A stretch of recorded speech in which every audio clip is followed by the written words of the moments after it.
it's a fair way to say, hey, what did the student learn in high school? Are they prepared to, move on to the next level?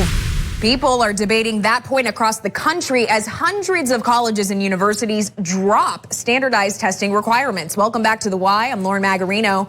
Standardized tests used to be a way to measure students' college readiness, but as we've heard, times are changing. Before the break, we asked you which former school president proposed nationwide standardized college entrance exams, and the correct answer is A, Charles W. Eliot. According to the National Education Association, college entrance exams became common in 1901 after the establishment of the College Entrance Examination Board, of which Eliot was a founding member. But education experts say the tests are still very important to schools, especially the more selective ones, and they don't want students passing up an opportunity to showcase their talents. So joining us now is David Blowbaum, the Director of Outreach with the National Test Prep Association. Thank you for joining us on The Why.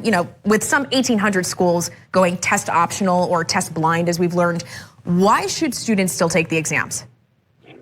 Yeah, so all colleges that are test optional or test required, they still care about SAT and ACT scores. So that's actually 92% of schools. And how do we know that those test optional schools still value test scores? Well, for one, they're not asking students to send information or even inviting students to send information that they don't care about. But two, colleges actually reveal their preferences in their common data set responses that tell students whether or not they value a given admissions criteria. So for example, even though Stanford is test optional, they rank standardized test scores as very important in their admissions decisions. That's the same importance that they assign to a student's high school GPA.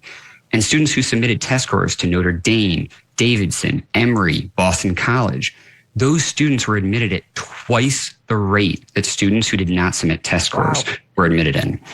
Yeah, so good test scores not only increase a student's chances of admission, though, they also increase a student's chances of actually being able to afford college through more merit aid and more scholarships. Okay, as you paint the picture and really offer the distinction when it comes to how high of a value or how much does it matter to these universities, if students don't submit a test score, does that then work against them?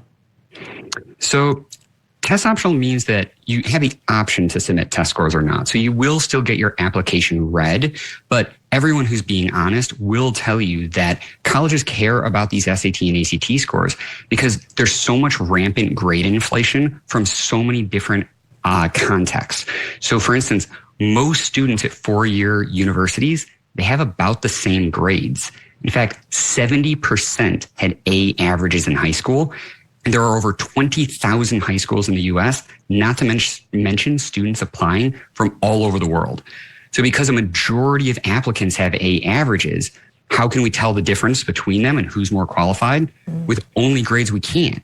That's why we need some standardized metric to help us compare between students who took different classes, went to different high schools, had different teachers, and were even assessed on different grading scales.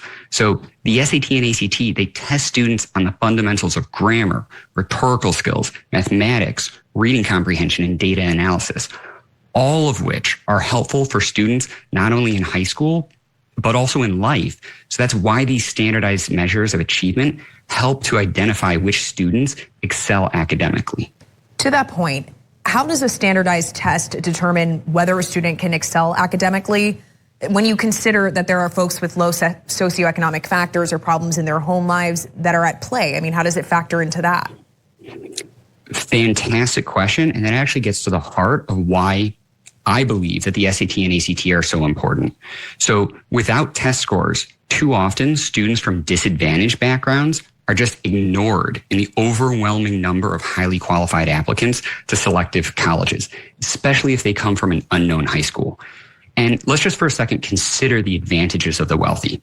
On average, they have higher grades and test scores, higher application essay quality, more personalized teacher recommendations, more access to sports like squash and fencing that the Ivy League recruit for. They have more access to AP classes, a higher chance of being a legacy, and they're more often paying the full sticker price of a school, all of which boost their admissions chances. So how can a disadvantaged student compete with being born into a wealthy family? through grades and test scores.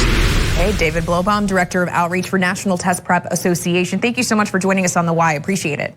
Thanks so much.